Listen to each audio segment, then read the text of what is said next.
Hi, I'm Mark and welcome to Headstraight.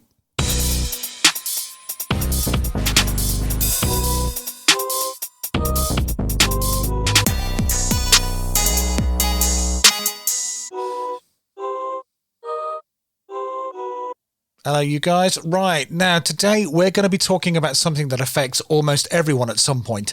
It's that feeling of not being good enough. Now, you probably know the one. It's that quiet voice that creeps in whenever you're trying to do something new or put yourself out there. Maybe it shows up when you're scrolling through social media or you're looking at people who seem to have their lives completely together. Or maybe it hits you when you're around people that you respect and you're starting to wonder if you really measure up to them. Now, this isn't some small passing thought either. It's a belief that can get deep under your skin, making you second guess yourself, hold back from things that you want to do, or even feel like there's just no point even starting or trying. So, the big question here is why? Why does this feeling show up, and what's it really about? So, we're going to be breaking this down piece by piece. We're going to take a closer look at the things that make you feel this way, from comparing yourself to everyone around you, to setting impossible standards, to holding on to old voices that aren't even yours. And then we're going to talk about what you can actually do to start shifting that feeling, so it doesn't seem to be running your life so much. Now, each point we're about to look at isn't just about recognizing the problem. It's about giving you something solid to think about so that you can start to take control of this feeling instead of letting it control you. So, if you're ready to be honest with yourself, let's go. Now, the first thing that we're going to look at is whose voice is this really? So, when you hear yourself thinking, I'm not good enough, ask yourself, whose voice does this sound like? So take a moment to look at where that thought came from. Now, sometimes this is the voice of a parent who was always quick to point out something that you didn't do quite right, or maybe it was a teacher or a coach who only ever seemed to notice you when you could improve on things. These aren't just random memories. These are seeds that were planted, often without us even realizing it. And over time, they've taken root and started to sound like our own inner voice. Let's get specific. Maybe you remember someone telling you something like, you'll never get anywhere unless you work harder, or you need to stop being so lazy. Now, this stuff sticks, especially when you're young and you haven't built up any defenses against it. After hearing it enough, you start to believe it. It morphs from something somebody said once into a truth about who you feel you are. Now, here's the kicker. You're still holding on to this thought and belief, even if the person who planted it has been long forgotten or doesn't even mean it anymore. So next time that not good enough voice comes up, try challenging it. Picture that person's face, put their words right back with them, and see if it still rings true for you. Let that voice lose its power by recognizing that it's not your voice, it's just an old echo. Let's have a look at what are you comparing yourself to. Now, the comparison game has no winners. Now, you're probably measuring yourself up against other people all the time, maybe without even realizing it. And here's the trap. You're comparing your behind-the-scenes footage to everyone else's highlight reel.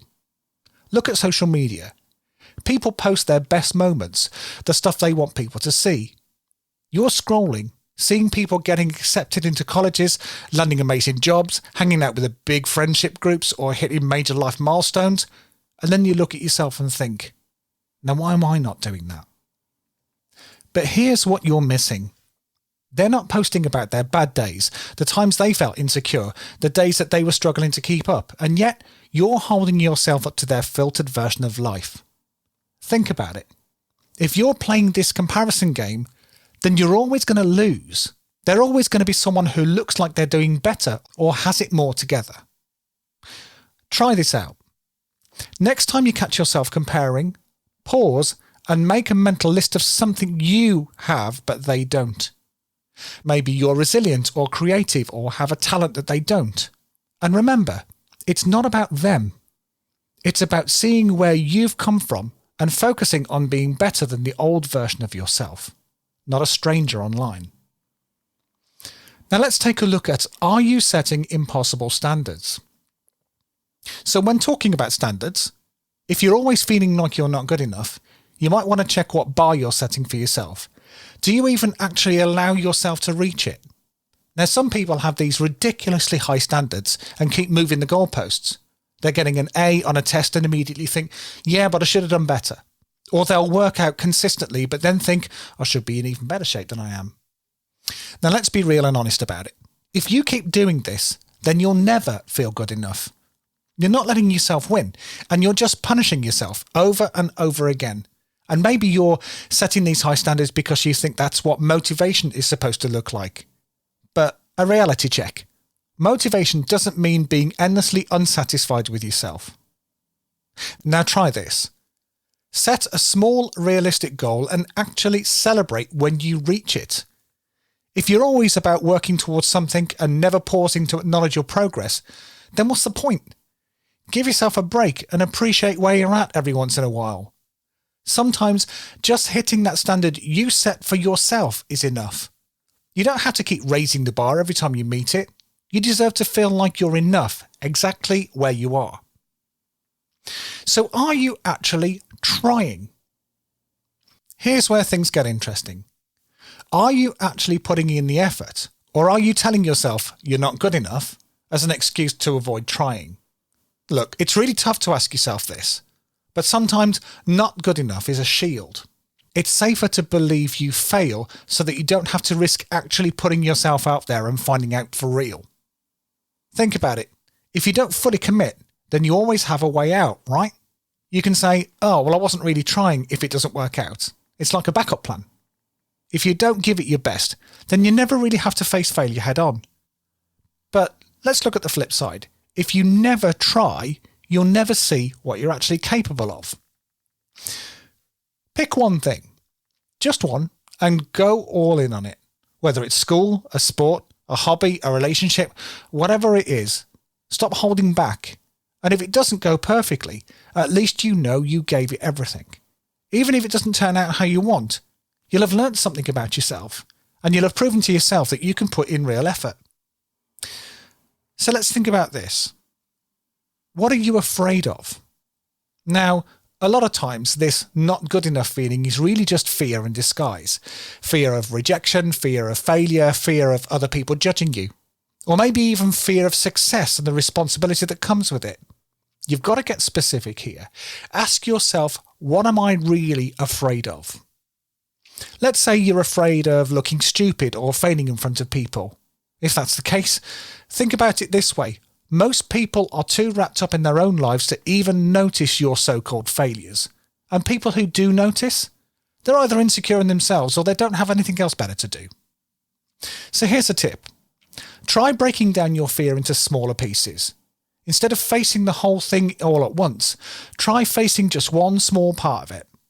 Now, if you're scared of speaking up in class, try raising your hand once and sharing a small thought instead of waiting until you have the perfect answer. Each time you face down a small piece of your fear, you're proving to yourself that it's not as big and scary as you thought, and bit by bit, the feeling gets smaller. Let me ask you, who are you not good enough for? So let's talk about who you're actually trying to please. When you feel not good enough, take a second to ask yourself, who am I not good enough for? A lot of the time, we're bending over backwards to fit into someone else's idea of success, or to meet the standards of people who don't actually know us, value us, or even have our best interests at heart. Is it your parents who want you to follow a certain path? A friend who always seems to have their life together?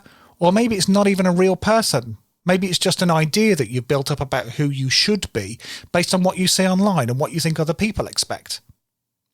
The truth is, a lot of these people or ideas that we're trying to impress don't actually deserve that power over us. Are they even living lives you'd want for yourself? If not, then why are you killing yourself trying to live up to their standards? You can't be everything for everyone. So decide whose standards matter to you and make sure that they're aligned with who you actually want to be. So where do you go from here? So now that you've looked at all of this, it's time to ask yourself if you're ready to start challenging this not good enough story. It's not about flipping a switch and suddenly feeling like you're enough. It's about pushing back a little bit each time that thought comes up. Challenge it Ask yourself if it's really true or if it's just an old belief that's overstayed its welcome. Now start with small wins, things that prove to you, little by little, that you are capable, that you do have worth, and that being good enough is about meeting your standards, not somebody else's. And as you get better at recognising these patterns, they're going to lose their power, and you'll start to build a more solid sense of worth that isn't swayed by every external opinion or comparison. Now, the path to feeling good enough isn't quick or easy, but it is possible. And you're the one who gets to choose whether you keep letting those old voices, impossible standards, or random comparisons define your worth, or if you actually decide that you, exactly as you are, actually do measure up. So, now that we've unpacked all of that stuff around feeling not good enough and how to start tackling it, here's something to keep in time for next time. What do you do with the emotions that come up along the way? You know, those feelings that just seem to hit you out of nowhere, like anger, anxiety, or frustration, no matter how much you want to stay in control. In the next episode, we're diving into exactly that. Why can't I control my feelings? We'll look at why certain emotions seem to run the show and what's really going on when you feel like you're getting pulled around by them. And we'll talk about what it actually means to handle your feelings without trying to just stuff them down or ignore them. So if you've ever wondered why your emotions seem to have a mind of their own and what you can do about it, come back and listen to the next episode. We're going to pull that shit apart.